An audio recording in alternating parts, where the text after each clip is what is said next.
देखुनिया तुझ्या रूपाचा आकार उभा कटीकर ठेवूनिया तेने माझ्या चित्ता होय समाधान वाटते चरण न सोडावी। प्रस्तुत प्राप्त प्रसंगी मौजे पुण्य पावनभूमी श्री क्षेत्र दर्जी बोरगाव या पावनभूमीमध्ये या भूमीचं अधिष्ठान सद्गुरू चिन्यानंद स्वामी यांच्या समाधी सोहळ्याचं औचित्य साधून गेली अनेक दशकापासूनची परंपरा याही वर्षी सर्व ग्रामस्थांच्या पंचक्रोशीतील सद्भाविकांच्या द्वारा हा सोहळा संपन्न होत असताना संपन्न होत असणाऱ्या सोहळ्यातील आजच्या आरंभीची सेवा करण्याचा सुयोग माझ्या जीवनामध्ये प्राप्त झाला। कोरोनासारख्या महामारीच्या संकटातून गेली अनेक महिने संपूर्ण जगत विश्व त्रस्त आहे आणि त्यामुळं अनेक दशकाच्या शतकाच्या परंपरा या संकटामुळे बंद पडल्या, पण स्वामींनी मात्र ही परंपरा बंद पडू दिली नाही। या सोहळ्याचे विशेष आहे। सोहळा कमी लोकसंख्येत असेल किंवा अधिक लोकसंख्येत असेल हे महत्त्वाचं नाही, नित्यनेम टिकून ठेवला हा सोहळा संपन्न होते हे विशेष आहे। आणि म्हणून अशा सोहळ्याच्या निमित्ताने आपण सर्व भाविक उपस्थित आहोत आणि त्या दृष्टीने जगद्गुरू तुकोबारायांच्या गाथ्यातील 4 चरणाचा अभंग आज प्राप्त प्रसंगी सेवेसाठी घेतलाय। जीवन जगताना मनुष्यावरती तिघांची ऋण असतात। पहिलं ऋण भगवंताचं आहे की ज्या भगवंताने अमूल्य असा जीवदान दिला। जेने हा जीव दिला दान तयाचे करीन चिंतन जगजीवन नारायण गायन गुण तयाचे। भगवंताने जीवदान दिला म्हणून भगवंताचे उपकार आहेत, परंतु संतांनी जीवनदान दिलं म्हणून संतांचे उपकार आहेत। जीवनाच्या प्रवासामध्ये जगतामध्ये संत अवतराला आले नसते तर कल्पना करा जगाचं काय झालं असतं। जगातून संत तत्व बाजूला काढलं, वजा केलं, जगाला काय मूल्य राहिलं असतं? एकच उत्तर आहे, शरीरातून प्राण काढावा, शरीराला काहीच मूल्य राहत नाही। तसं जगातलं संत तत्व बाजूला काढावं, तसं जगाला किंमत आहे। विठ्ठल विठ्ठल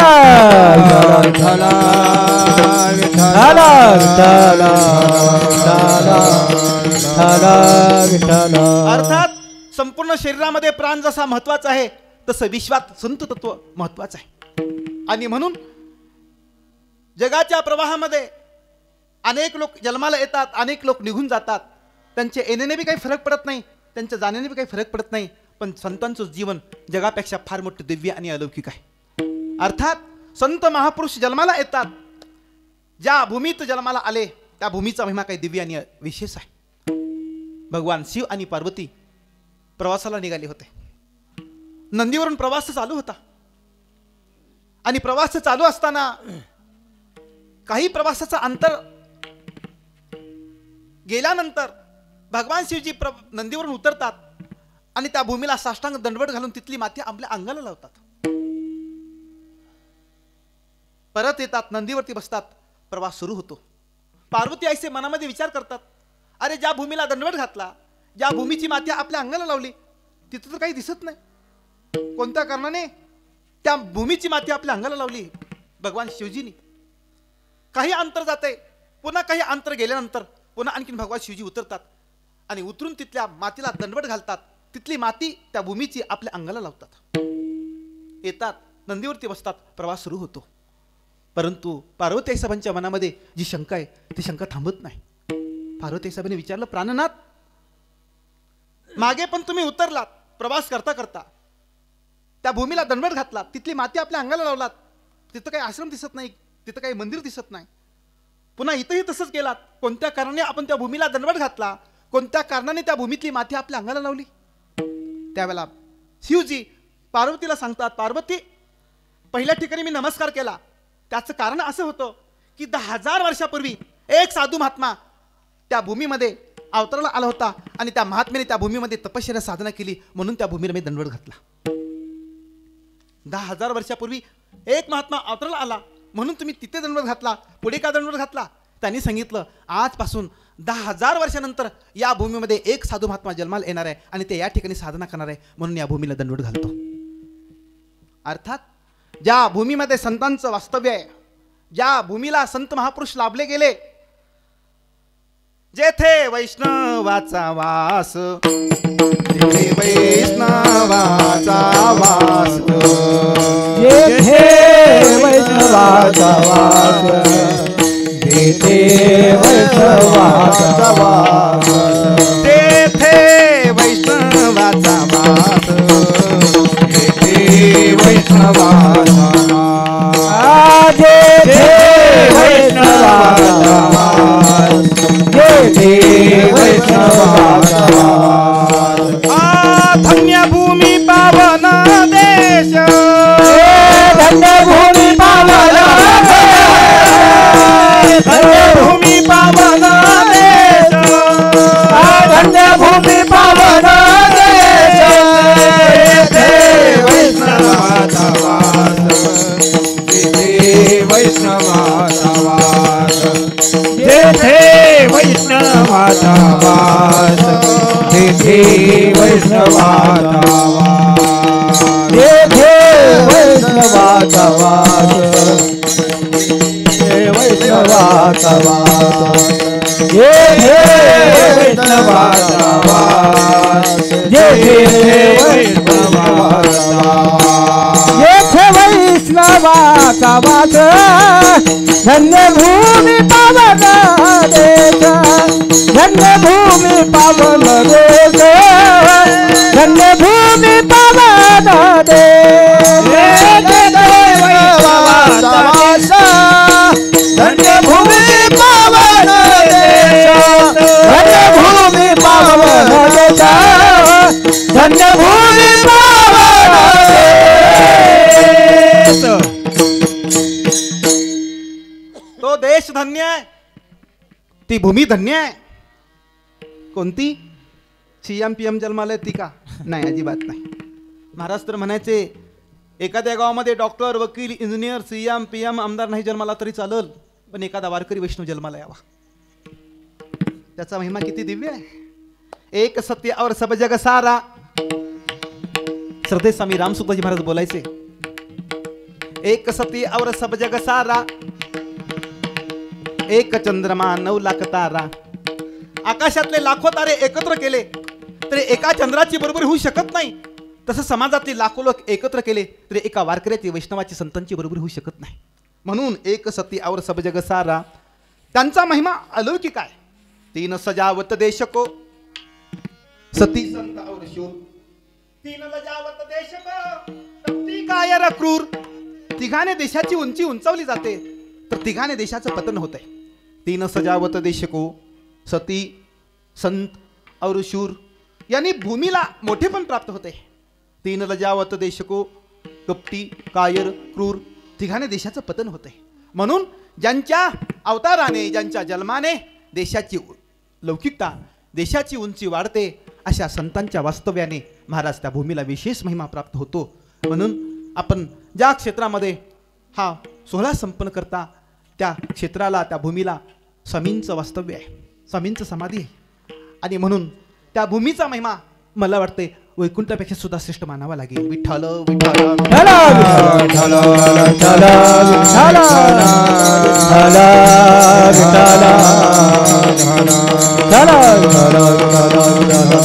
अशा एका थोर साधूच्या समाधी सोहळ्याचं औचित्य साधून हा सोहळा संपन्न होत आहे. जीवन जगताना त्यांचे अनंत उपकार आपल्यावरती आहेत. कोणते उपकार आहेत? जीवन जगताना महाराज जगात जे उपकार जन्मदात्या मातेपित्याने केले नाहीत ते उपकार आमच्या जीवनामध्ये संतांनी केले, म्हणून त्यांचे उपकार मातेपित्यापेक्षा सुद्धा श्रेष्ठ आहेत. केले उपकार सांगू मी काय, बाप न करी ऐसी माय, धर्म त्यांचे देखील पाय, दिले अक्षय अभय दानगा.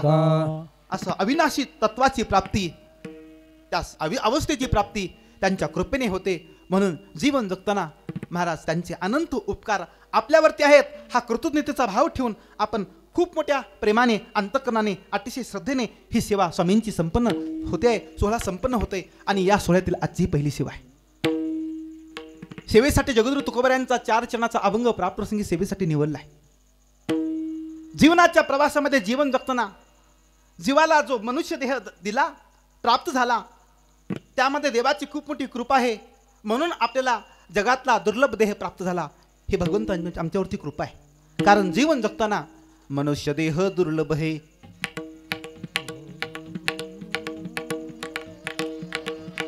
मनुष्य देह दुर्लभ है, मिले न बारंबार. कबीरदास महाराज बोलतात मनुष्य देह दुर्लभ है, मिले न बारंबार. तरुवर से फल गिरे फिर ना लागे डार, कबीरा फिर ना लागे डार, फिर ना लागे डार, कबीरा फिर ना लागे डार. मनुष्य देह दुर्लभ है, मिले न बारंबार. पुन्हा पुन्हा मिळेल का? नाही मिळणार. म्हणून तू तुकोबारांना म्हणावं लागलं, मागुता हाची जन्म पावसी, भोगिले सुख दुःख जानसी, हे तो न घडे रे सायासी, कारे अंध होसी जाणनिया. तुला प्राप्त झालेला देह मागितल्यानं मिळणारा नाही असा देह तुला मिळाला, आणि असा देह मिळाल्यानंतर तुझं जीवन आंधळेपणानं जाऊ नये. कार्य अंध होसी जाणूनिया. कुणी म्हणेल महाराज आम्हाला चांगलं दिसते, आंधळ कसं म्हणता? होय, महाराज सांगतात चर्मचक्षुनं चांगलं दिसतंय, पण ज्ञानाच्या दृष्टीने माणसं आंधळे आहेत म्हणून आंधळ म्हणावं लागतंय. मग जगात संख्या आंधळ्याची जास्त का डोळसाची? सांगा की. आंधळ्याची किती टक्के? 10-20% नाही वा. मृगना बिमे सुगंधी, सुंगे वो घास गंदी, दुनिया सभी या अंधी, जाने नहीं इशारा. जगात आंधळ म्हणतात महाराज. का बरं? जन्माला आल्यानंतर ज्याला आपलं हित कशात आहे हे कळत नाही त्याला काय म्हणावं? आंधळ म्हणावं. मनुष्य जन्माला आल्यानंतर देवाच्या प्राप्तीचे विचार जीवनामध्ये स्पर्श होत नाही त्याला काय म्हणावं? आंधळे म्हणावं. आंधळी ती तुका मने संसारी, जी हाय हारी ओळखीला. मनुष्य जन्माला आल्यानंतर ज्याने देवाची ओळख करून घेतली नाही महाराज त्याला आंधळ म्हणावं लागतं. आणि मग अशा अंध समाजाला दृष्टी देण्याचं काम जगामध्ये संत महापुरुष करतात. अज्ञानरूपी अंधारामध्ये जीवन जगणाऱ्या समाजाला ज्ञानाची दृष्टी जगामध्ये संत महापुरुषांनी दिली. महाराज म्हणायचे सूर्य का उदय होता है तब जगत का अंधकार मिट जाता है, लेकिन वो बाहर का अंधकार मिटता है. लेकिन सत्संग रूपी सूर्य का जब उदय होता है तब भीतर का अज्ञान रूपी अंधकार मिट जाता है. अरे सत्संगाचा उदय झाला की जीवनामध्ये एक ज्ञानाची आणि विवेकाची दृष्टी येते, आणि मग त्यांच्या संगतीत आपल्या जीवनाचं साध्य कळून चुकतोय. विठ्ठल विठ्ठल विठ्ठल विठ्ठल विठ्ठल विठ्ठल. परंतु जीवनामध्ये सत्पुरुषांचा स्पर्श होत नाही, आणि त्याच्यामुळे मग मिळालेलं मोलाचं जीवन ज्या साध्यासाठी मिळालं, ज्या लाभासाठी मिळालं महाराज, तो लाभ आणि साध्य राहून जात आहे, राहून जात आहे.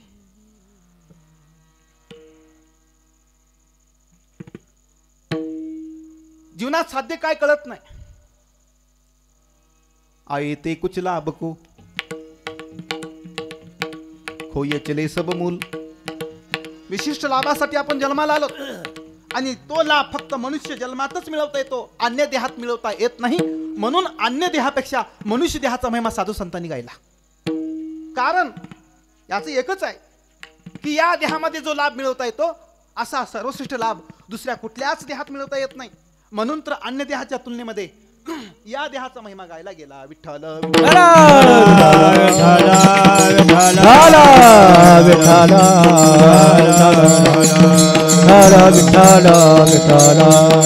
आणि तोच लाभ मनुष्याने आपल्या जीवनामध्ये मिळवावा.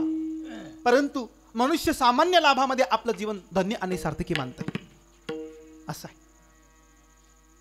नेहमी मनुष्याने असा लाभ मिळवावा की जो लाभ मिळविल्यानंतर आता काही मिळवायचं शिल्लक राहत नाही, आणि तो इथेच मिळवता येतो. म्हणून तो तुकोबारांना म्हणावं लागलं, लाभ तो न दिसे याहुनी दुसरा अनिक दातारा, ए जन्मे सर्व माझा काळ तुझी या चिंतने, सर्व माझा काळ तुझी या चिंतने, काया वाचा मने इच्छित असे. कायनं वाचेनं मनानं आपला जीवनातला सगळ्याचा सगळा काळ आपण चिंतनामध्ये घालावा, कारण आपल्या त्या चिंतनामध्ये आपल्या जीवनाचा सर्वश्रेष्ठ लाभ प्राप्त करून घेता येतो. परंतु जगामध्ये 4 वर्ग आहेत. एक पामराचा वर्ग आहे, एक विषयीचा वर्ग आहे, तिसरा साधकाचा आहे, आणि चौथा सिद्धाचा आहे. पामरांच्या डोळ्यासमोर साध्यही नाही आणि साधनही नाही. त्यांना पामराचा वर्ग म्हणावा. जगातला एक वर्ग आहे पामरांचा, त्यांच्या डोळ्यासमोर साध्य बी नाही आणि साधन बी नाही. दुसरा वर्ग आहे विषय लोकांचा, त्यांच्या डोळ्यासमोर साध्य आहे पण त्यांनी ठरवलेलं साध्य चुकीचं आहे आणि त्याच्यामुळे त्यांची साधना सुद्धा चुकीचीच आहे. जगात त्याला विषयीचा वर्ग म्हणतात. तिसरा वर्ग आहे साधकांचा. त्यांनी आपल्या जीवनामध्ये आपल्या जीवनाचं साध्य निवडलंय. कदाचित आतापर्यंतच्या वयामध्ये आपण साध्य निवडलं नसेल, पण या क्षणाला, या कीर्तनापासून या क्षणाला आपण ठरवून टाकायचंय की आता उर्वरित काळामध्ये माझ्या जीवनाचा श्वास मी केवळ देवासाठी खर्ची घालणार आणि देवाचीच प्राप्ती करणार हे माझ्या जीवनाचं साध्य आहे. साधकाने आपल्या जीवनामध्ये साध्य ठरवले आणि त्याच्यासाठी साधना सुरू आहे. मग ती साधना अन्य अन्य मार्गाने, कोणी कोणत्या साधनेमध्ये प्रवृत्त आहे तर कोणी कोणत्या साधनेमध्ये प्रवृत्त आहे. साधना भिन्न असली तरी साध्य मात्र सगळ्यांची एक आहे. पहुंचे पहुंचे एक मत अन पहुंचे मत और. अनेकांची साधना भिन्न भिन्न असेल पण सगळ्यांचं साध्य मात्र एकच आहे. आणि साधक जेव्हा त्या साध्याच्या प्राप्तीसाठी आपल्या जीवनामध्ये साधनेची निवड करते, तसं तुकोबराने आपल्या जीवनामध्ये साध्य ठरवलंय आणि त्या प्राप्तीसाठी साधना सुद्धा सुरू आहे. कोणती सुरू आहे साधना? पंढरीची वारी आहे माझी घरी अनेक न करी तीर्थव्रत. जगद्गुरु तुकोबराने आपल्या जीवनामध्ये साध्य निवडलं आणि त्या साध्याच्या प्राप्तीसाठी साधना सुरू आहे वारीची.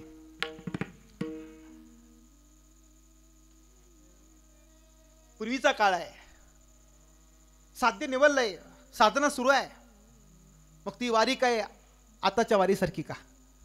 सकाळी एसटीत बसलं, दुपारी पंढरपुरात पोहोचलं, चंद्रभागेत पाय धुवले, मग दर्शन झाले की संध्याकाळी घरी आले. नाही महाराज, मजल दरमजल करता करता तुकोबराने चालत यावं आणि चालत येत असताना हृदयाला देवाच्या दर्शनाची किती ओढ असावी. परमार्थी जगामध्ये 3 गोष्टी महत्वाच्या आहेत. पहिली गोष्ट आहे अंतःकरणाचा ओलावा लागतो परमार्थामध्ये. बीज कोणत्या जमिनीतून उगवते?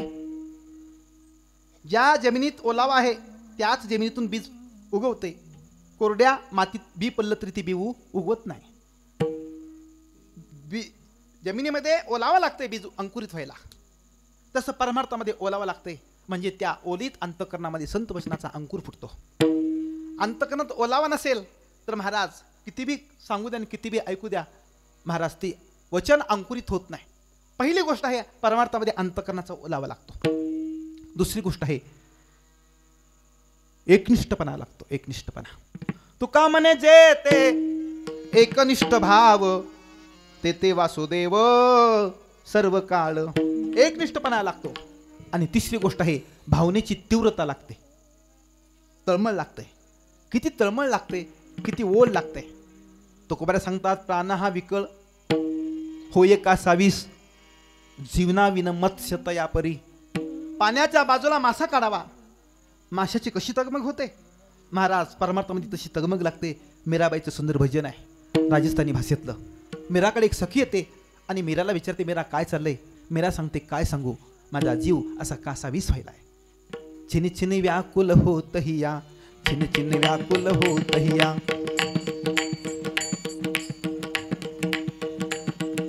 छिन छिन व्याकुल होत हिया, छिन छिन व्याकुल होत हिया. दिन नहीं भूक रेन नहीं निद्रा, दिन नहीं भूक रेन नहीं निद्रा. छिन छिन व्याकुल होत हिया, चितावन मोरी तुमसी लागे पिया. छिन छिन व्याकुल होत हिया, चितावन मोरी तुमसी लागे पिया. मीराने आपल्या सखीला उत्तर दिलं, अरे राजकुला जन्माला आली पण काय पुरुषार्थ केला महाराज. स्त्री जन्मात जातीत जन्माला यावं आणि एवढी मोठी क्रांती करावी. मीराने सांगावं माझा जीव कासावीस व्हायलाय. दिन नाही भूक, दिवसा भूक लागत नाही. रेने नाही निद्रा, रात्री झोप येत नाही. ज्याला परमार्थाची खास लगन लागली त्याच्यासाठी 5 गोष्टी सांगायचे स्वामीजी. नारायण हरी लगन में ए पाचन सुहात. ज्याला खास देवाच्या प्राप्तीची तळमळ लागली अंतकरणाला त्याला 5 गोष्टी आवडत नाही. कोणत्या कोणत्या? नारायण हरी लगन में ए पाचन सुहात. 1 विषय भोग, 2 निद्रा, 3 हासी, चार जगतपेती आणि बहुबात विठ्ठल विठ्ठल विठ्ठल विठ्ठल विठ्ठल विठ्ठल विठ्ठल विठ्ठल विठ्ठल ही पाच गोष्टी आवडत नाहीत. या पाच गोष्टी आवडतात त्या अर्थीने आमच्या हृदयाला परमार्थाची खास लगन लागणे असं समजायचं. ओढ लागले. जगद्गुरु तुकोबारांच्या हृदयाला पंढरीच्या वारीची किती ओढ आहे, किती ओढ आहे, खूप तळमळ आहे. आणि त्या भेटी लागे पंढरीनाथा, भेटी लागे पंढरीनाथा, विठ्ठलाचे पंढरीनाथा, विठ्ठलाचे पंढरीनाथा, भेटी लागे पंढरीनाथा, भेटी लागे पंढरीनाथा, विठ्ठलाचे पंढरीनाथा, विठ्ठलाचे पंढरीनाथा, जीवाला गली तळमळ गता, जीवाला गली तळमळ गता, कधी कृपा करतीने, कधी कृपा करतीने, जीवाला गली तळमळ, जीवाला गली तळमळ, धनी कृपा करशील रे, धनी कृपा करशील रे.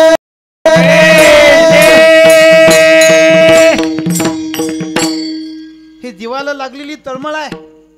भेटी लागी पंढरीनाथा, जीवा लागली तळमळ व्यथा, ही तळमळ आहे. जीव असा व्याकुळ व्हावा लागतो. तुकोबारांनी एका अभंगामध्ये चिंतन मांडताना किती सुंदर दृष्टांत देत महाराज या सिद्धांतावरती आलेत. कन्या सासूर अशी जाय मागे परतून पाय, पण कालांतराने तिचं प्रेम टिकून राहते का, कमी होते. महाराजांना तो दृष्टांत कमी वाटलाय.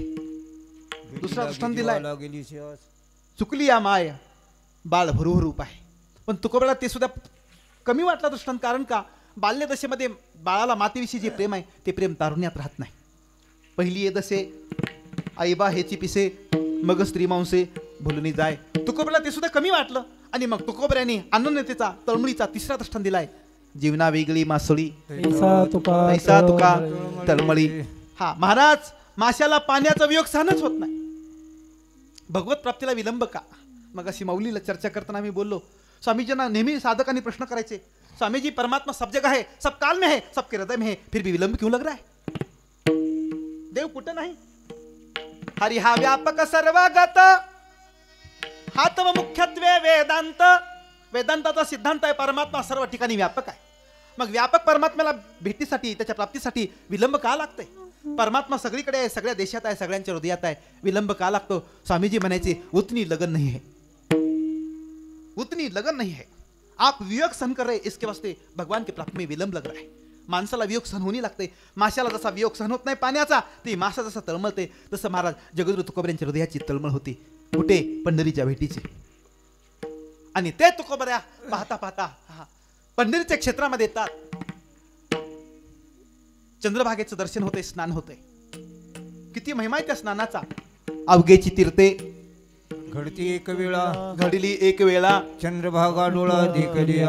स्नान केल्यानंतर सगळ्या तीर्थाचं पुण्य लाभते असं नाही. अरे डोळ्याने नुसतं चंद्रभागा पाहिली की सगळ्या तीर्थाचं पुण्य महाराज त्या जीवाला प्राप्त होते.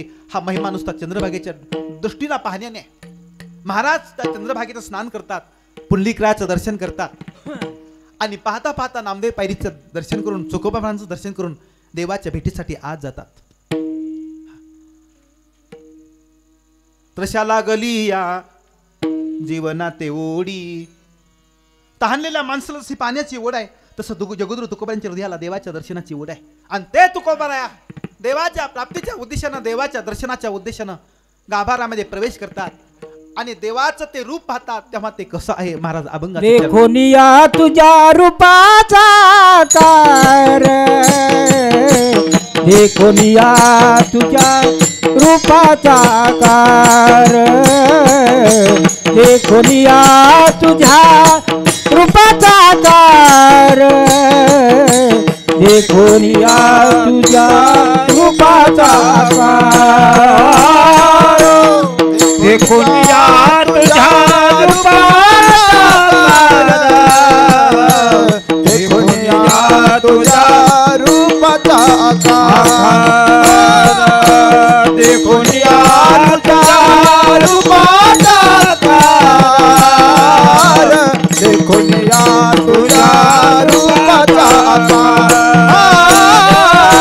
देखोनिया तुझ्या रूपाचा आकार देखोनिया तुझ्या रूपाचा आकार देखोनिया तुझ्या रूपाचा आकार देखोनिया तुझ्या रूपाचा आकार देखूनिया तुझ्या रूपाचा आकार देखूनिया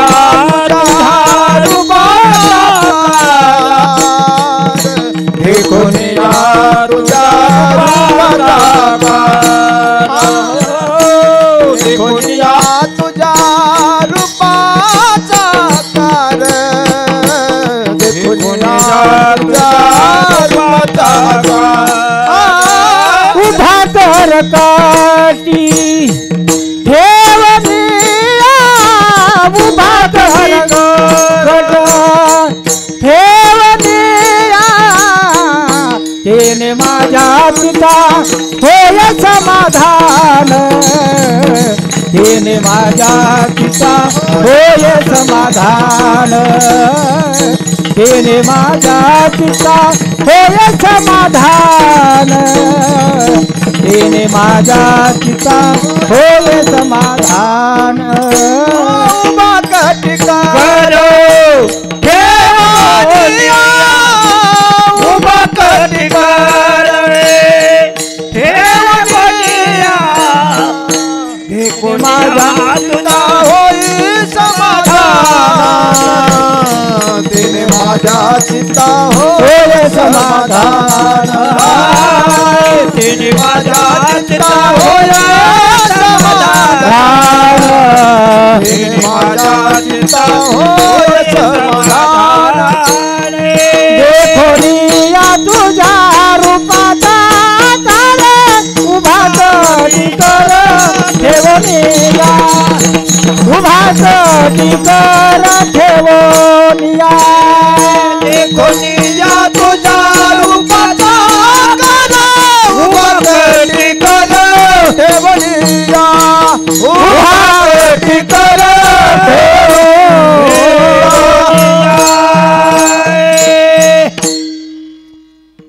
जगद्गुरु तुकोबा या देवाच्या दर्शनाच्या उद्देशानं गाभाऱ्यामध्ये प्रवेश करतात आणि भगवंताला आपल्या दृष्टीने पाहतात.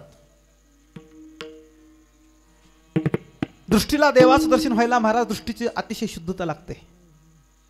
भेद दृष्टी, द्वैत दृष्टी, दोष दृष्टी, दृष्टीतले दोष जावे लागतात.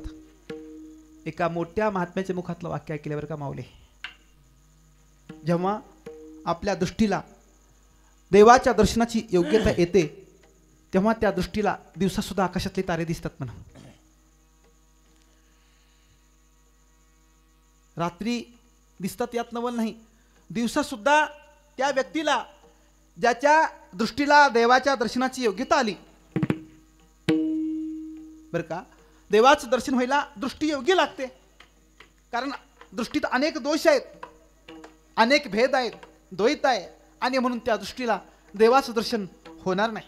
देवाचं दर्शन व्हायला दृष्टीतले दोष जावे लागतात, भेद जावे लागतात, दोष जावे लागतात. इतकी दृष्टी स्वच्छ लागते. महाराज म्हणायचे मग अशा साधकाला, अशा महात्म्याला दिवसा सुद्धा आकाशामध्ये तारे दिसायला लागतात. तुकोबारांच्या जीवनामध्ये देवाच्या दर्शनाची ओढ लागली, दृष्टी सगळी विठ्ठलमय झाली आणि त्या अंतकरणातून, त्या भावनेतून तुकोबाऱ्या देवाचं दर्शन घ्यायला गाभाऱ्यामध्ये प्रवेश करतात. तेव्हा त्या देवाचं रूप कसं आहे, देखोनिया तुझ्या रूपाचा आकार.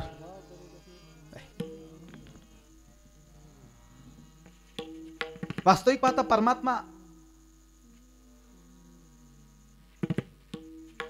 निर्गुण आहे का सगुण आहे? कबीरदास महाराजांनी दादू यांचा एक संवाद सांगितला जात आहे. कबीरदास महाराज दादू महाराजांना भेटायला गेले म्हणा. कबीर महाराज निर्गुण उपासक आणि दादू महाराज सगुण उपासक. दादू महाराजांची ख्याती ऐकून कबीरदास महाराज दादू महाराजांच्या दर्शनाला गेले आणि गेल्यानंतर विचारलं की दादू महाराज कुठे राहतात. दादू महाराज आपल्या कुटियामध्ये देवाची चरणसेवा करत होते. कुटिया बंद होती. विचारलं दादू महाराज कुठं आहेत. जवळच्या शिष्याने सांगितलं कुटियामध्ये देवाची चरणसेवा करतात. कबीरदास महाराजांनी पाहिलं. दादू महाराजांनी बघितलं. त्यावेळेला म्हणाले की कबीर इधर उधर क्या देखत है दादू चिरावत पाय. दादू महाराज आतून म्हणतात कबीर इधर उधर क्या देखत है दादू चिरावत पाय. त्यावेळेला कबीरदास महाराजांनी उत्तर दिलं दादू भडवे क्या चिरावे जिसको हात ना पाव. परमात्मा खरा वास्तविक पाहता त्याचं रूप कसं आहे. रंग नाही रूप नाही नाही वर्ण छाया निराकार निर्गुण एक तू ही रघुराया मै गुलाम मै गुलाम तेरा. परमात्मा वास्तविक पाहता निर्गुण आहे निराकार आहे. पण तो निर्गुण असणारा निराकार असणारा परमात्मा भक्तांच्या भक्तिपोटी सगुण रूप धारण करतो. तसं परमात्मा आमच्या संतांसाठी वारकऱ्यासाठी सगुण रूप धारण करून वेटीवरती उभा आहे. आणि तो कसा आहे उभा कटिकर ठेवून या. विटीवरती समचरण असणारा परमात्मा हातेवरती कर ठेवून महाराज परमात्मा तसा उभा आहे. त्याचं ते सुंदर स्वरूप. हा भगवान किती सुंदर आहे. राजस सुकुमार मदनाचा पुतळा रवी शशिकळा लोपलिया असा परमात्मा सुंदर आहे. हैसो सुंदर है सदा हैसो सुंदर है सदा नैसो सुंदर नाही. हैसो सुंदर है सदा नहीं सो सुंदर नाही. नहीं सो प्रगट देखिए हैसो देखे नहीं हैसो देखे नहीं. जो परमात्मा सुंदर आहे तो सुंदरच आहे आणि जगत सुंदर नाही ते सुंदर नाही. पण नसणारं जगत भासतंय हेच मोठं नवल आहे. आणि मग मनुष्य दिसणाऱ्या जगताला नाशवंताला सत्य मानते. परंतु हे दिसणारं सगळं जगत नाश पावणार आहे. जे जे देखणे सकळ ते ते स्वप्नीचे मृगजळ म्हणून चिंती चरण कमळ रुक्मादेवी वराचे. हा असा परमात्मा निर्गुण असणारा निराकार असणारा परमात्मा भक्तांच्या भक्तिपोटी सगुण रूप धारण करून वेटीवरती उभा आहे. महाराज त्याचं दर्शन पाहतात आणि त्या दर्शनाचा परिणाम काय होतो. अभंगाचं दुसरं चरण. तेने माझ्या चित्ता होय समाधान तेने माझ्या चित्ता होय समाधान तेने माझ्या चित्ता होय समाधान तेने माझ्या चित्ता होय समाधान तेने माझ्या चित्ता होय समाधान तेने माझ्या चित्ता होय समाधान तेने माझ्या चित्ता होय समाधान तेने माझ्या चित्ता होय समाधान तेने माझ्या चित्ता होय समाधान तेने माझ्या चित्ता होय समाधान तेने माझ्या चित्ता होय समाधान तेने माझ्या चित्ता होय समाधान तेने माझ्या चित्ता होय समाधान तेने माझ्या चित्ता होय समाधान तेने माझ्या चित्ता होय समाधान तेने माझ्या चित्ता होय समाधान. वाटते चरण वाटते चलन रचोडावे वाटते चलन रचोडावे वाटते चलन रचोडावे तेने माझा चित्ता होय समाधान तेने माझा चित्ता होय समाधान तेने माझा चित्ता होय समाधान तेने माझा चित्ता होय समाधान वाटते चरण वाटते चरण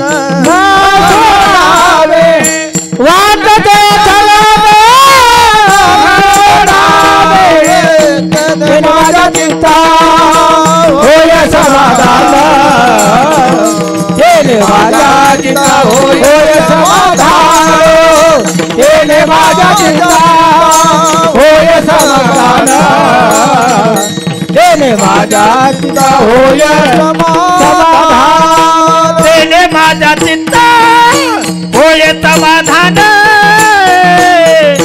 वाटेते चरण न सोडावे हे वाटेते चरण न सोडावे तेने माझ्या चित्ता होय समाधान वाटते चरण न सोडावे वाटते चरण न सोडावे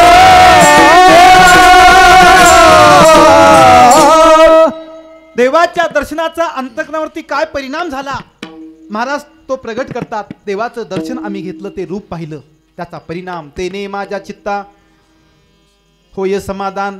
काही पाठामध्ये झाले समाधान असा पाठभेद आहे बरं का. असल ते असं ज्याच्या त्याच्या पाठामध्ये जे असेल तसं. महाराज सांगतात माझं चित्त समाधानाला प्राप्त झालं. ऐक ना, समाधान वेगळं आणि समृद्धी वेगळी. प्रापंचिक जगामध्ये समाधान आहे का समृद्धी आहे? समृद्धी आहे. किती समृद्धी प्राप्त झाल्यानंतर जीवन समाधानाला प्राप्त होईल? नाही महाराज, स्वामीजी तर बोलायचे बरं का, पृथ्वी का भूपती हो जाय. एखादी ग्रामपंचायत हातात नाही आली, पृथ्वी का भूपती हो जाए, कुबेर का धन मिल जाए, इंद्र का राज्य मिल जाए और ब्रह्म का पद मिल जाए तो भी दुःख मिटा नहीं सकता. सिद्धांताची गोष्ट. लौकिक जगामध्ये मनुष्याच्या जीवनामध्ये कितीही समृद्धी होऊ द्या, त्याच्या जीवनामध्ये समाधान झालं नाही, होत नाही, होणार नाही असा सिद्धांत आहे. एक सामान्य मनुष्य दुनिया महाराज नेहमी सांगायचे दृष्टांत. सामान्य मनुष्य आहे, खूप खरीप गरिबी जीवन जगतो, त्याला रोज काम केल्याशिवाय खायला मिळत नाही. असं एखाद्या व्यक्तीला 1 रुपया कामाचा मिळायचा आणि मग चूल पेटायची. त्याला वाटायचं आपल्याकडे धन असतं तर आपलं जीवन समाधानाला प्राप्त झालं असतं. कालांतराने त्याचं प्रारब्ध बदललं. 1 रुपया मिळत जात जात शून्य वाढत गेला. एकावरती शून्यवाला किती झाले? 10. आता 1 रुपया मिळतो तर 10 रुपये मिळाले, आता समाधान व्हायला पाहिजे का नाही? चोपदार मान हलवायला लागलेत. अजून शून्य वाढवू, काय बिघडलंय? होय होय. पुन्हा शून्य वाढला, 100 झाले. आता समाधान नाही का? अजून शून्य वाढवू, पुन्हा शून्य वाढला, 1000 झाले, तरी बी समाधान नाही झालं. पुन्हा शून्य वाढला, 10,000 झाले, पुन्हा शून्य वाढला, लाख झाले. आता लखपती झाल्यानंतर समाधान व्हायला पाहिजे का नाही? है की व्हायला पाहिजे का नाही? पण होत नाही, होत नाही. पुन्हा शून्य वाढला, किती झाले? 10 लाख झाले. आता समाधान, आता बी होत नाही. पुन्हा शून्य वाढव, पुन्हा शून्य वाढवला आणि 1 निघून गेला. शून्यात आपलं कीर्तन संपून जाईल, तरी बी माणसाचं मन समाधान होणारच नाही महाराज. सागर से भी बुझ नहीं सकती कभी किसी की प्यास, एक ही बूंद से हो जाती है किसी की पूर्ण आस. तेरे बस में कुछ भी नहीं है, बांटने वाला बांटे रे, कोई कार्य न हो, ओ कोई कार्य न होगा, ओ कोई कार्य न होगा. सागर से भी बुझ नहीं सकती कभी किसी की प्यास. सागराला पाणी किती दिल्यानंतर सागराची तृप्ती होईल? होय गुरुजी, 1000 लिटर दिल्यावर बस होईल की? 1000 कशाचं महाराज, किती बी पाणी द्या, सागराची तृप्ती होतच नाही. तसं जगात एक असंतुष्ट जीव आहे, समृद्धीच्या मागे आहे, समृद्धीच्या मागे आहे, पण शेवटी शून्य आहे. कवडी कवडी माया जोडी, लाड गर्व करे धन का, सभी छोड़ कर चला मुसाफिर बासुया बनका, जगत में जीवन 2 दिन का, जगत में जीवन 2 दिन का. मनुष्याच्या जीवनामध्ये मनुष्य समृद्धीच्या मागे लागला म्हणून जीवनामध्ये समाधान नाही. हा महाराज सांगतात, ब्राझील हा देश जगात साखरेच्या उत्पन्नात नंबर 1चा देश आहे ब्राझील. असं सांगतात की ब्राझील देशामध्ये 8 महिने पावसाळा आहे म्हणा. आपल्या 4 महिन्यात बी व्यवस्थित पडतो का नाही की तिथं 8 महिने पावसाळा आहे की नाही. अल्पभूधारक 500 हेक्टरचा. 500 हेक्टर म्हणजे किती झालं? 1250 एकरचा अल्पभूधारक आहे. इतकी एका व्यक्तीला जमीन आहे. त्यांनी सांगितलं प्रवासाला निघाले की स्वतःच्या हेलिकॉप्टरने फिरतात. एवढी सगळी समृद्धी आहे, पण त्यांनी सांगितलं झोपण्यासाठी गोळ्या खाऊन झोपावं लागतंय. समाधान नाही महाराज. समृद्धी वेगळी आहे, समाधान वेगळं आहे. प्रपंचाच्या जगामध्ये मनुष्य समृद्धीच्या मागे लागला म्हणून जीवनामध्ये शांती आणि समाधान नाही. पण अध्यात्मामध्ये समाधान सेवा आहे, दुसरं काही बी नाही. खायला भाकर नसू द्या महाराज, हा पण त्याच्या जीवनातला आनंद काही वेगळा आहे. जो सुख है राम भजन में, सो सुख नाही अमीरी में, मन लागा यार फकीरी में. हा, जे सुख या भगवत चिंतनाने अध्यात्माने जीवाला प्राप्त होते ते समाधान अन्य जगात कुठेच नाही. महाराज सांगतात देवाच्या दर्शनाने माझ्या चित्तावरती परिणाम झाला. कशाचा? तेने माझ्या चित्ता होय समाधान. कधी झालं समाधान? समाधान चित्ताचे चरण आलिंगन. समाधान चित्ताचे चरण आलिंगन. पायावरी मन स्थिरावले.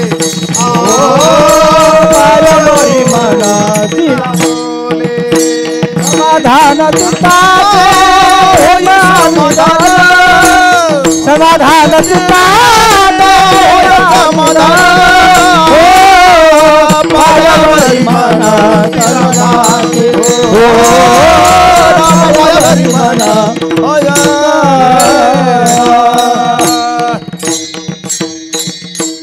समाधान चित्ताचे कधी?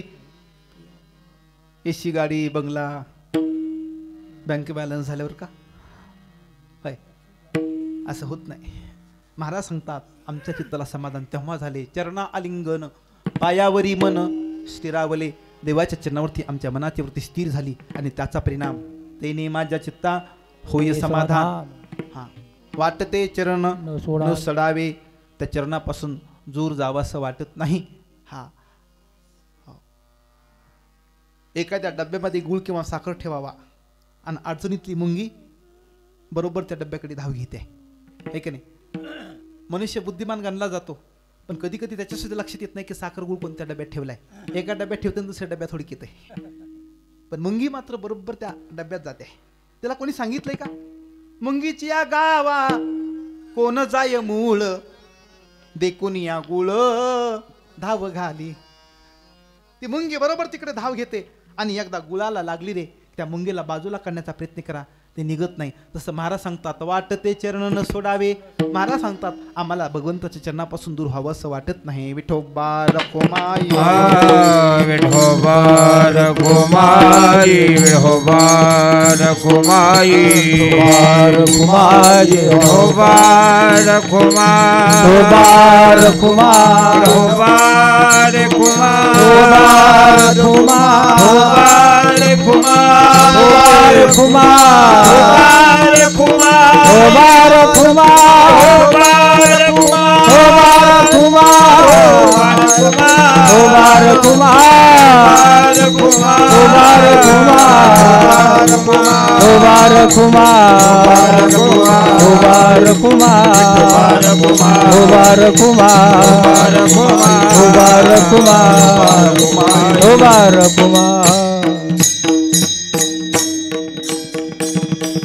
तुझ्या रूपाचा आकार उभा कटिकर ठेवून या, तेने माझ्या चित्ता होय समाधान.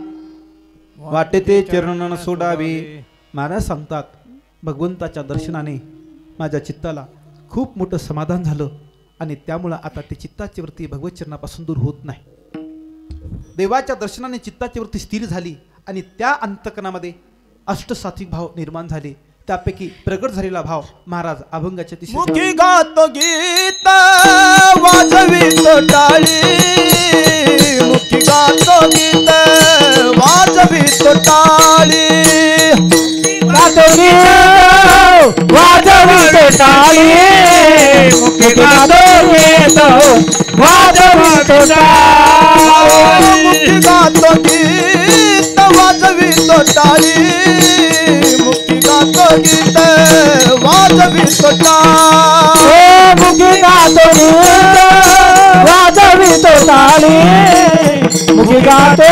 गीत वाजवितो टाळी मोठते चरण सोडावे नाचतो उडी प्रेम सुखे नाचतो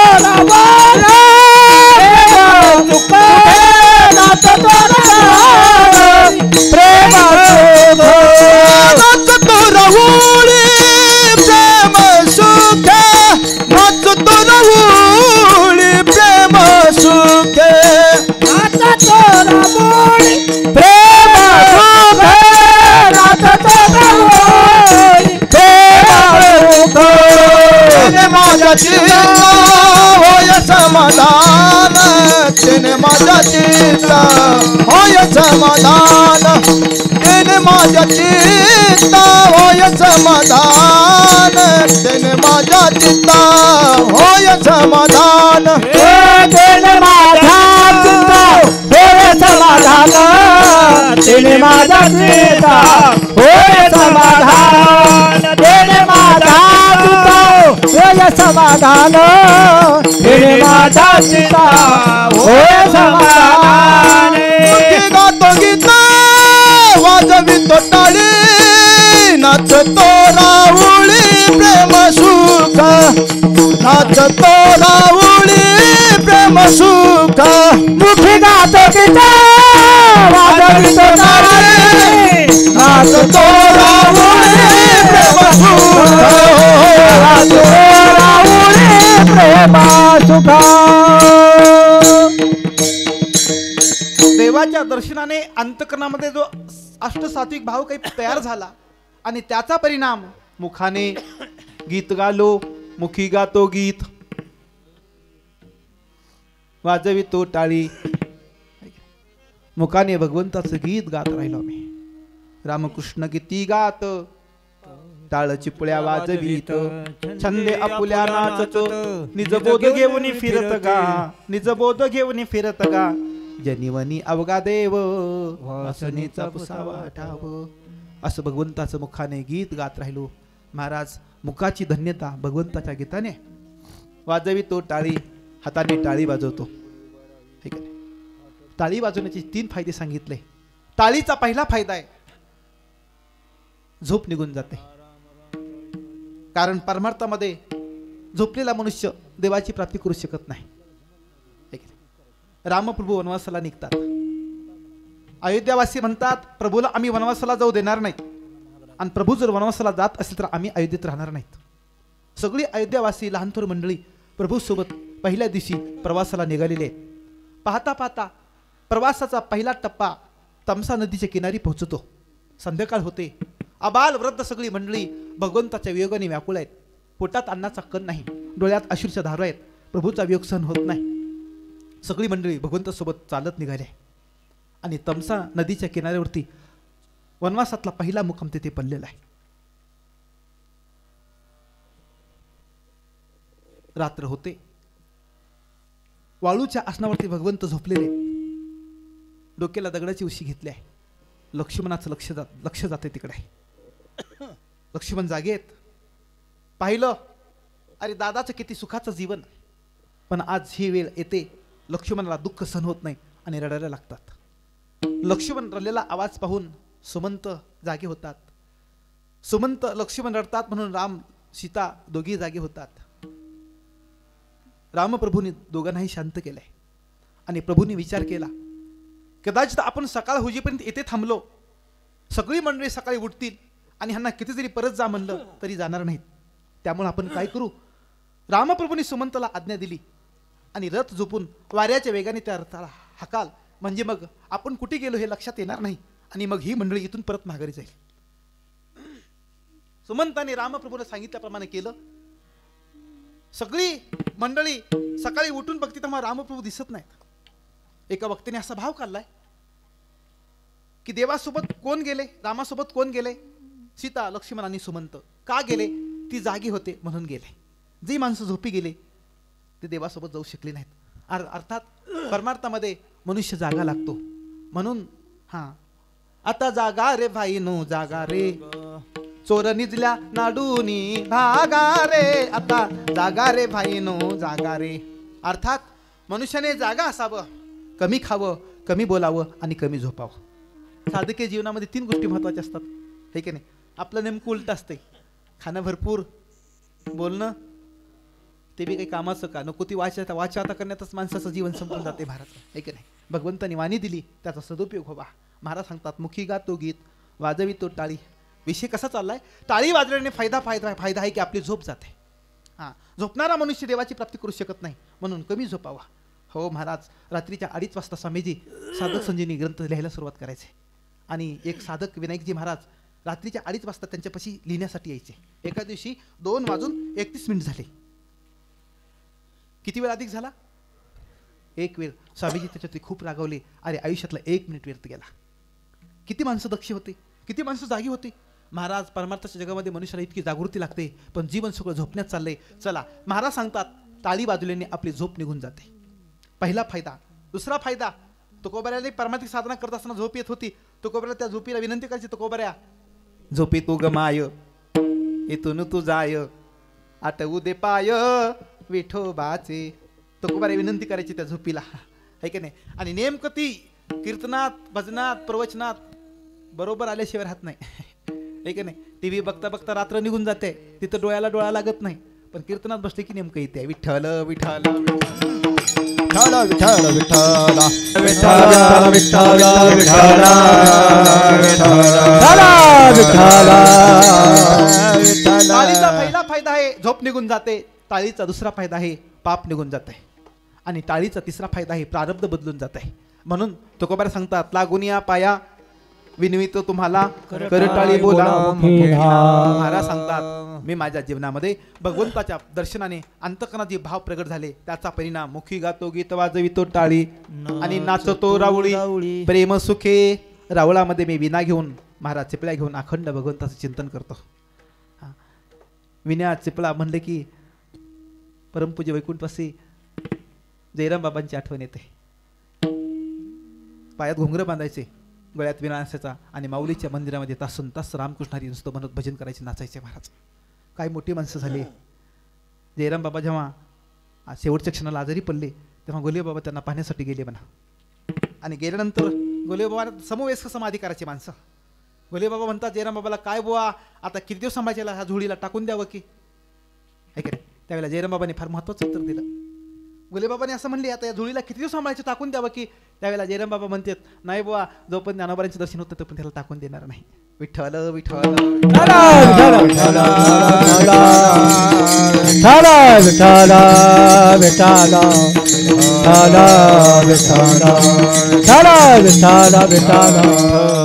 ती मोठी माणसं होती, त्यांच्या डोळ्यासमोर दुसरं हे काहीच नव्हतं.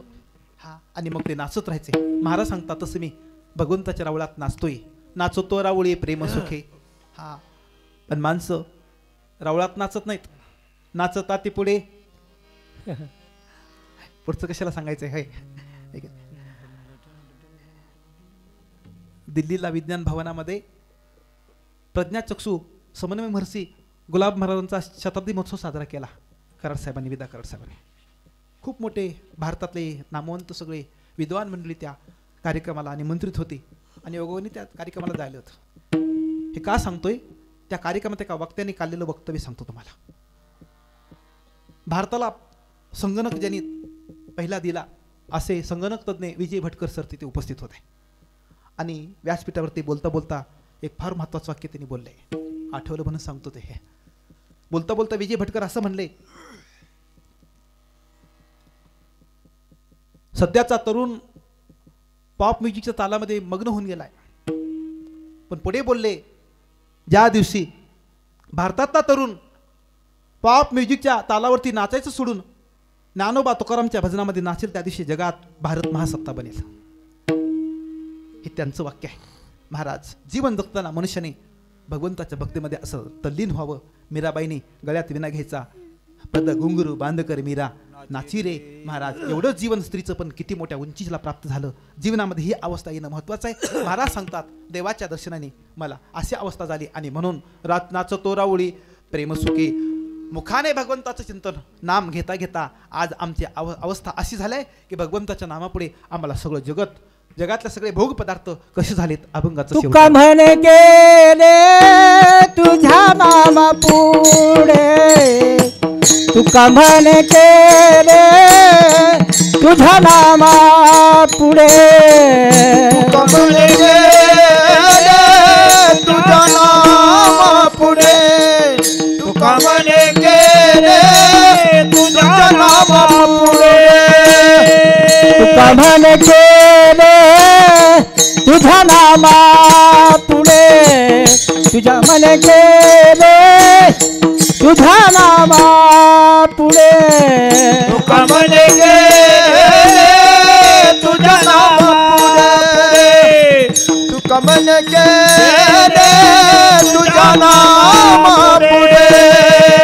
तुझे हे बापुडे सकळही तुझे हे बापुडे सकळही तिने माझ्या देता होय समाधान तिने माझ्या चिता होय समाधान तुझ्या बापुडे सकळ हे तुझ्या बापुडे सकळ हे तेरे माझ्या चिता होय समाधान तेरे माझ्या होय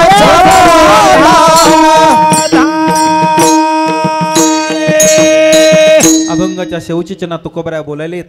तुका म्हणे मज तुझ्या नामा पुढे काही पाठामध्ये तुका म्हणे केले तुझ्या नामा पुढे हा तुच्छ हे बापुढे सकळ ही वैष्णवांना भगवत नामाची गोडी लागल्यामुळं बाकी नामाला सोडून त्यांना सगळं तुच्छ वाटते. एक ब्राह्मण दारिद्र्याचं जीवन जगत होते. भगवंताच्या अनुष्ठानाने आपलं दारिद्र्य घालवावं म्हणून त्यांनी अनुष्ठान केलं. भगवंतांनी त्यांना स्वप्न दृष्टांत दिला, तुम्ही वृंदावनला जा आणि त्यांच्या कृपेने तुमचं दारिद्र्य संपून जाईल, निघून जाईल. म्हणून ते ब्राह्मण वृंदावनच्या भूमीत येतात. विचारलं रघुनंदन स्वामी कुठे राहतात. लोकांनी सांगितलं. तेव्हा ते स्वामी भूक लागेल तेव्हा मधुकरी आणायचे आणि अखंड भगवत चिंतनात राहायचे. श्वास श्वास पे नाम जपो खाली श्वास न जाए न जाने इस श्वास का कब रुकावट हो जाए कबीरा कब रुकावट हो जाए. श्वासाश्वासाला भगवत चिंतन करावं. स्वामीजी म्हणायचे साधक किसे कहते हैं. साधक कुणाला म्हणायचे. स्वामीजी म्हणायचे साधक किसे कहते हैं. हाँ 23 घंटे 59 मिनट अगर कोई साधना करेगा और 1 मिनट नहीं करेगा वो साधक नहीं हो सकता. विठ्ठल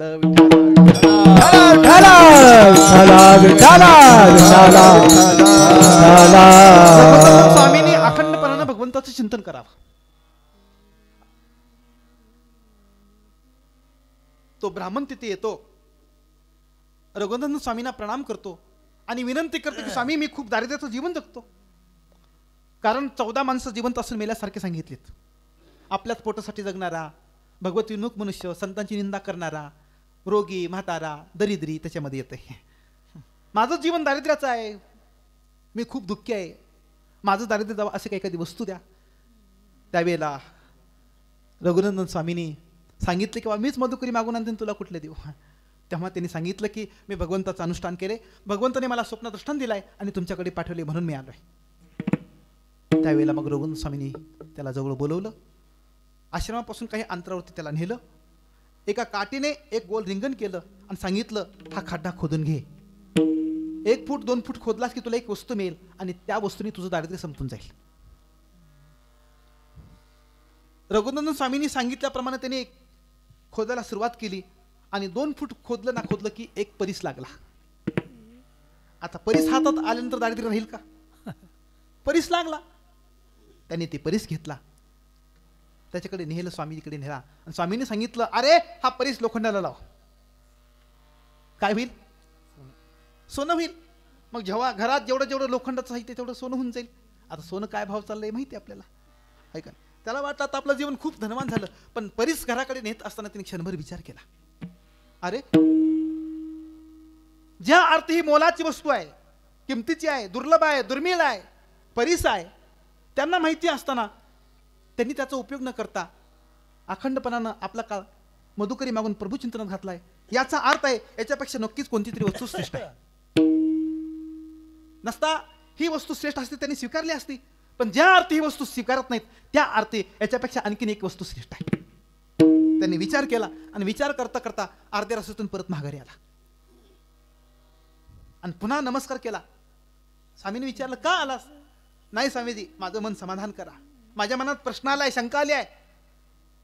ज्या अर्थी ही वस्तू तुम्हाला माहिती होती, तुमच्या सांगण्यानिमित्त जागा खोदली, ती वस्तू मी मिळवली, त्याच तुम्हाला माहिती होतं, पण तरी सुद्धा तुम्ही त्याला न स्वीकारता तुम्ही त्याचा त्याग केलाय, याचा अर्थ आहे याच्यापेक्षा कोणती तरी आणखीन एखादी वस्तू श्रेष्ठ असावी. मला सांगा. स्वामींनी टाळलं, नाही नाही मी थांबणार नाही, मी जाणार नाही परत, तुम्ही सांगावं लागेल. त्यावेळेला स्वामींनी सांगितलं, रघुनंदन स्वामींनी सांगितलं, अरे याच्यापेक्षा आमच्याकडे एक वस्तू श्रेष्ठ आहे. ती वस्तू कोणती आहे? ती वस्तू आहे नामरूपी धन. कारण ह्या परिसाने जीवनामध्ये सर्वस्वी कल्याण होणार नाही, पण नामाने चोर न लूटे, घट न जावे, अंत में आवे काम, कहित कबीर ईधन के आगे पारस क्या क्या काम. अरे ज्या धनाला चोर लुटत नाही, चोर न लुटे, ज्या धनात घट होत नाही, आणि जे धन अंतिम समयाला कामाला येतं, आणि त्या धनापुढे पारस क्या क्या काम. परिसाला आम्ही तुच्छ दिलं, तसं महाराज सांगतात, तुका म्हणे मज तुझ्या नामा पुढे, तुच्छ हे बा पुढे. सकळही महाराज सांगतात, आम्ही आमच्या जीवनामध्ये पायोजी महिने राम रतन धन पायो, पायोजी महिने राम रतन धन पायो. म्हणून जीवन जगताना आपल्याला विनंती असेल, हा राम नाम की लूट है, राम नाम की लूट है, लूट सके तो लूट. कबीरदास महाराज बोलतात, राम नाम की लूट है, लूट सके तो लूट, अंत में पछताएगा जब प्राण जाएगा छूट. कबीरा प्राण जाएगा छूट, प्राण जाएगा छूट, कबीरा प्राण जाएगा छूट. राम नाम की लूट है. म्हणून जीवन जगताना महाराज आपण त्या नामाचा स्वीकार करावा. महाराज सांगतात, भगवंताचं नाम आम्ही आमच्या जीवनामध्ये कंठस्थ केले. आपण कलिकालामध्ये जीवन जगतो, 1 मिनिटात सांगतो, सेवा संपवतो. हा, अन्य युगाच्या तुलनेमध्ये कलियुग किती भयावह आहे. हा, कली केवल मल मुलीना, पाप पयो निधी जलम नमीना. पाण्यातला मासाच हा पाण्यामध्ये रंगून जावा, तसा कलियुगातला जो पापकर्म करण्यात रंगून गेलाय, हा कलियुगाचा दोष आहे. हा, पापाची हे मूर्ती, कली पापाची ही मूर्ती, पण नाम खड्ग घेऊ हाती. असं कलियुग दोषी असला तरी कलियुगामध्ये भगवंताच्या नामाने तो जीव तरुण जाऊ शकतो. हा अधिकार भगवंताच्या नामामुळे असल्यामुळे तुम्ही दुसऱ्या कुठल्या साधनेचा अंगीकार करू नका. नाही कली कर्म न भगती विवेकू, राम नाम अवलंबन एकू. काल नेमी कली कपट निधानू, नाम सुमति सुमिरत हनुमानु. राम सिया राम जय जय राम, राम सिया राम जय जय राम. तुलसीदास बाबा सांगतात, कलियुगामध्ये जीवाने नामाच्या आश्रयाने आपलं जीवन धन्य करावं. महाराज सांगतात, ते नाम आम्ही आमच्या जीवनामध्ये अंगीकारले आणि त्याच्यामुळे आता तुच्छ हे बा पुढे सकळही सगळ्या गोष्टी आम्हाला तुच्छ झाला. ज्ञानेश्वर माऊली, नागराज माऊली, तुकाराम माऊली, माऊली ज्ञानेश्वर माऊली, नागराज माऊली, ज्ञानेश्वर माऊली, नागराज माऊली, ज्ञानेश्वर माऊली, नागराज माऊली, ज्ञानेश्वर माऊली, नागराज माऊली, ज्ञानेश्वर माऊली.